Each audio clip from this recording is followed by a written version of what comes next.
Sebelum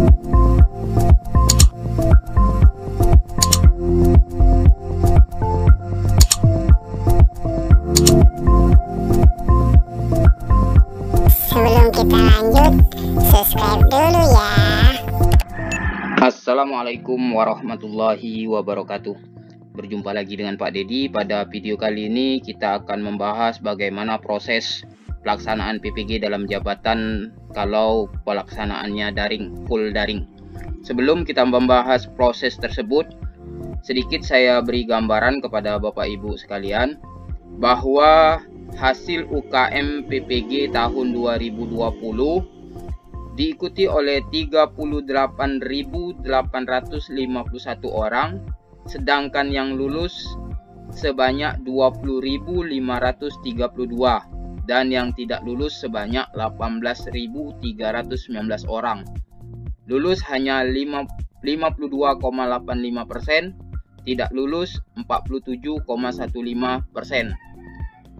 Jadi di sini saya sedikit jelaskan bahwa yang lulus itu cukup sedikit pada tahun 2020. Persentasenya menurun dibandingkan tahun-tahun sebelumnya. Tahun-tahun sebelumnya itu kisaran pada 70 dan 80%. Ini semua berdasarkan asumsi saya terdampak oleh pembelajaran full daring. Kawan-kawan tersebut termasuk saya yang tidak lulus itu terlalu fokus pada pembelajaran daring sehingga melupakan atau sedikit sekali waktu untuk belajar mempersiapkan ujian pengetahuan. Jadi saya lakukan video ini agar kawan-kawan mendapat gambaran, Bapak Ibu mendapat gambaran apa yang harus dipersiapkan dari sekarang. Jadi selain kuliah kita sudah punya materinya, sudah memiliki gambaran, jadi sedikit banyak sudah bisa mempersiapkan UP, tidak terlalu fokus di daring. Jadi langsung saja kita mulai. Proses yang akan dilalui selama PPG, yang pertama itu adalah orientasi mahasiswa.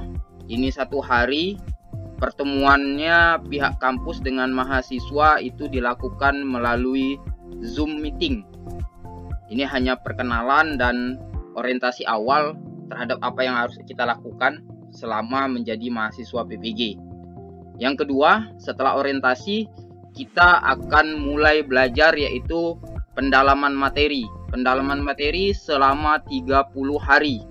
Apa saja yang akan dilakukan selama 30 hari itu? Kita akan mendapatkan 10 modul. Jadi 3 hari dalam 1 modul yang harus kita selesaikan. 10 modul tersebut terdiri dari 4 modul pedagogik dan 6 modul profesional. Sesuai dengan jurusan kita, profesional ini. Kalau saya kebetulan kemarin matematika, jadi materinya banyak matematika. Lalu, dalam 1 modul itu ada 11 sampai dengan 13 kegiatan yang harus kita selesaikan. Yang pertama kita lakukan adalah unduh modul. Setelah unduh modul, kita baru bisa melaksanakan formatif, tes formatif. Ini step by step, langkah per langkah atau tahap per tahap. Sebelum unduh modul kita tidak bisa tes formatif.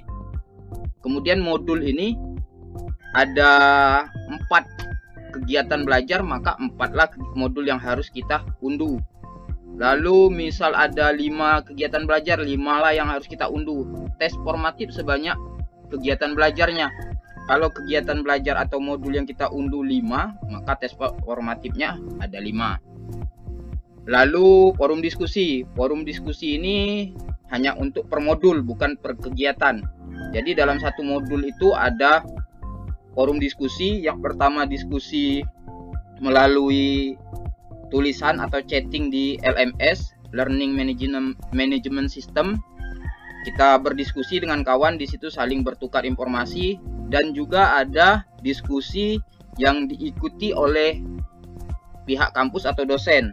Itu melalui Google Meet. Setelah selesai forum diskusi, kita melakukan refleksi pembelajaran. Kita harus mengirimkan apa hasil atau kita ketikkan hasil refleksi kita setelah kita belajar. Setelah mengirimkan refleksi, baru kita bisa melakukan tes sumatif. Kembali saya ulangi, sumatif ini hanya bisa 1 kali. Sedangkan formatif ini bisa berulang kali. Tes formatif bisa berulang kali, namun yang tes sumatif itu hanya 1 kali. KKM-nya itu 70 global. Secara keseluruhan 70. Lalu setelah kita tes sumatif, kita mengumpulkan tugas akhir. Tugas akhir biasanya kita kumpulkan dalam format PDF. Kita kirimkan atau kita unggah tugas atau jawaban kita ke LMS tersebut. Jadi selama 3 hari ini kegiatan kita. Dan dia tahap per tahap. Modul sudah tercentang, baru tes formatif. Formatif sudah tercentang semua, baru bisa forum diskusi. Forum diskusi sudah tercentang, baru bisa refleksi. Refleksi sudah tercentang, baru bisa tes sumatif. Sumatif sudah tercentang, baru bisa tugas akhir. Ini yang akan Bapak Ibu alami selama 30 hari. Di sini cukup menyita waktu. 3 hari dengan banyak tugas. Lalu yang berikutnya, setelah pendalaman materi, kita ada yang namanya pengembangan perangkat selama 12 hari. Pengembangan perangkat itu apa? Kita diminta membuat analisis kurikulum lengkap dari silabus, KKM, analisis minggu efektif, dan lain-lain.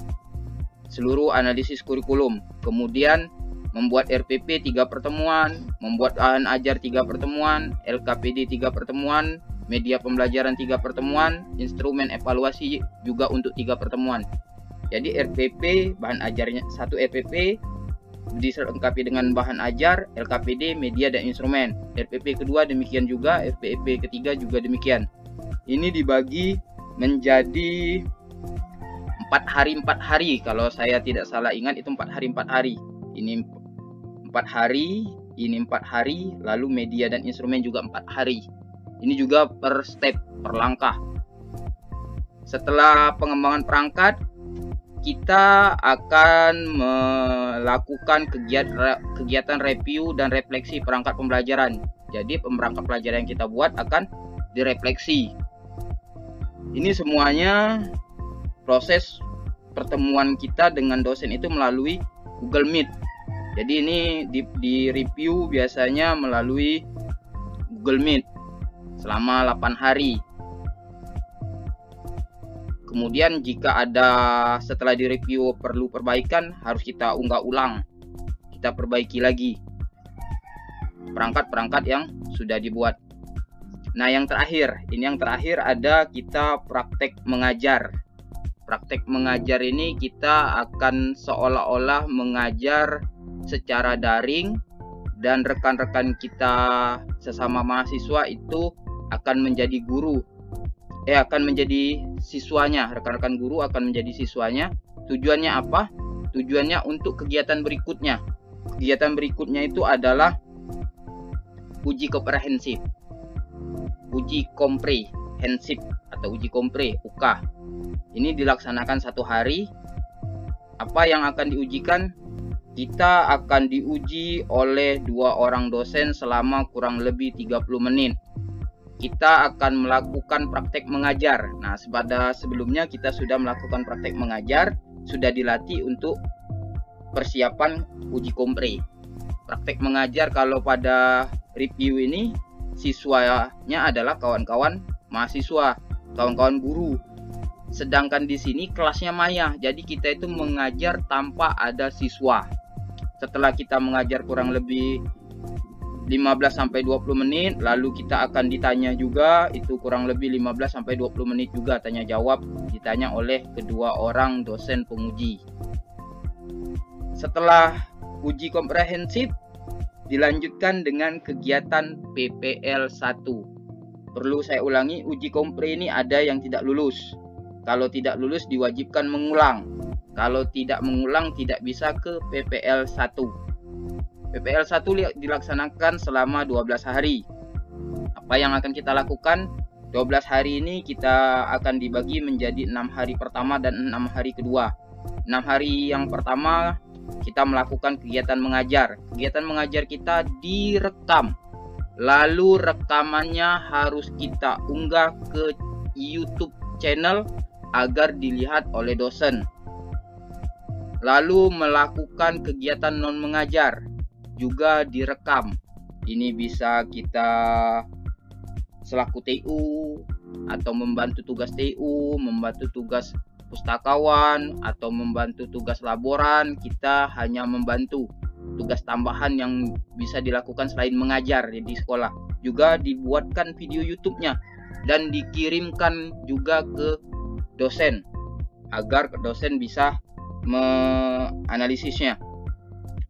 Lalu kita diminta pada 6 hari itu juga membuat PTK siklus 1.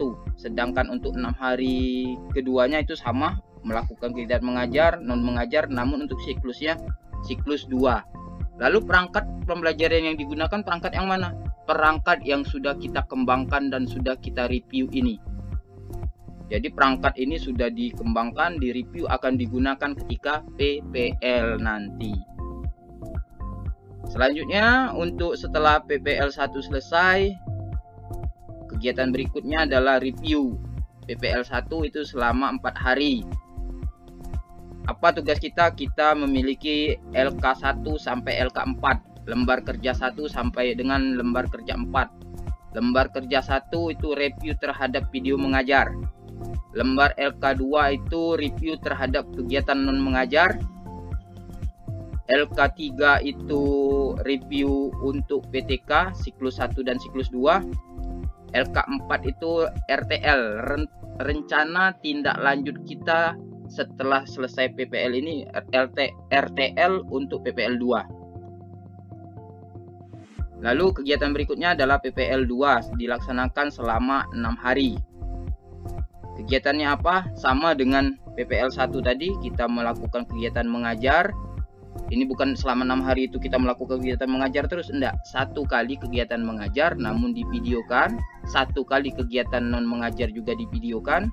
Lalu PTK-nya siklus 3. Siklus 3. Setelah PPL selesai, kemudian kita direview lagi. PPL 2 sudah selesai, kita direview lagi. Nah, review ini juga ada LK1 sampai dengan LK4, hampir sama dengan review PPL 1. PPL 2 ini reviewnya ada kalau PTK itu sudah selesai, sudah fix sebisa mungkin dan diharuskan sudah selesai pada PPL 2 ini PTK kita.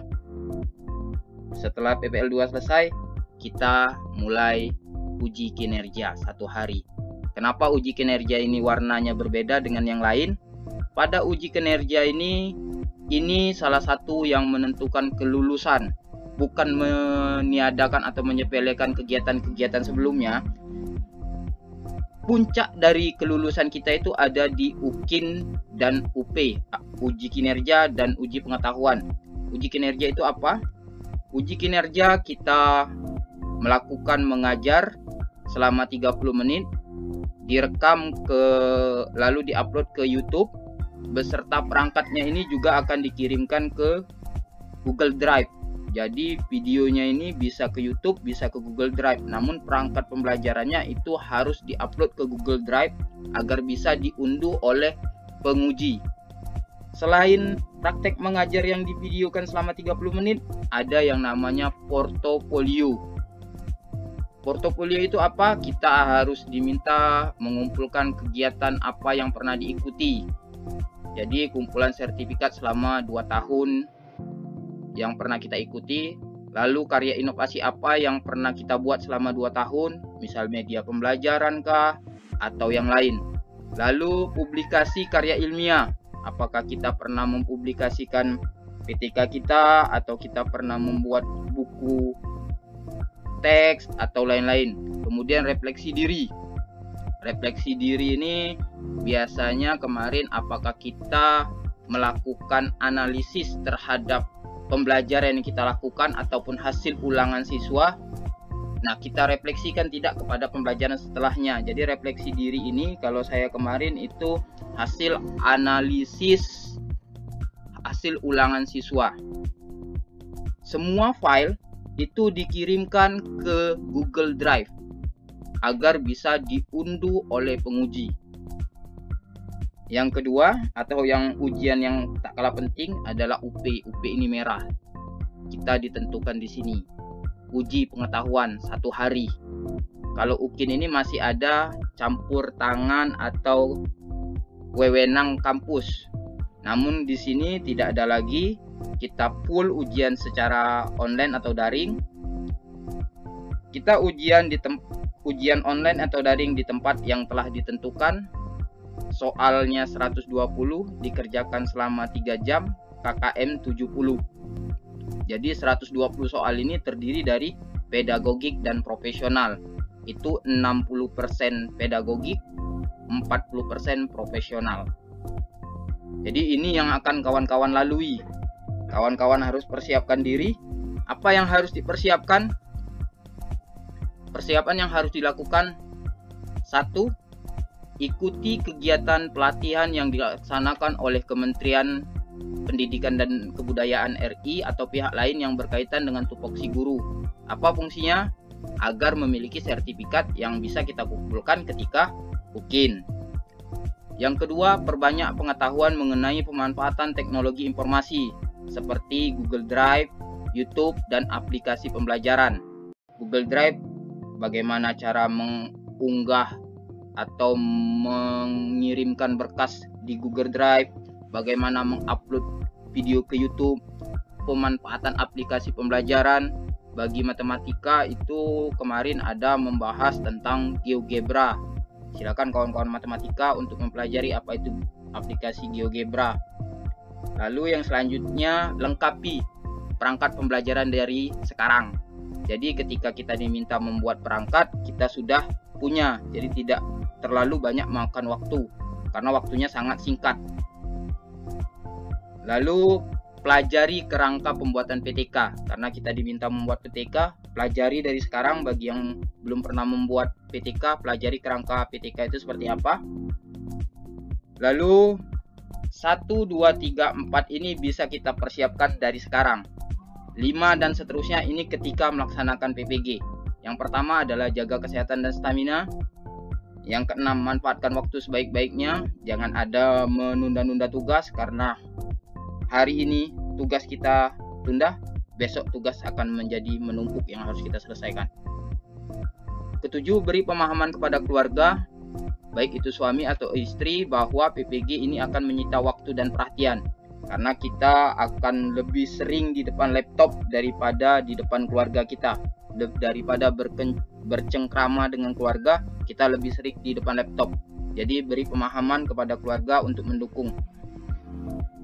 Yang ke-8, nah ini yang juga penting, saling mendukung dan saling menguatkan dengan teman sesama mahasiswa.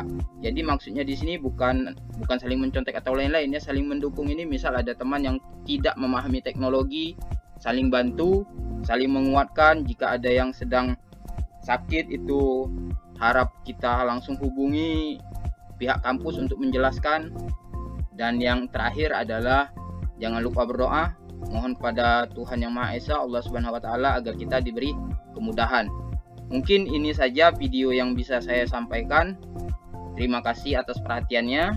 Jika video ini dirasa bermanfaat dan berguna, harap like dan subscribe video ini. Terima kasih.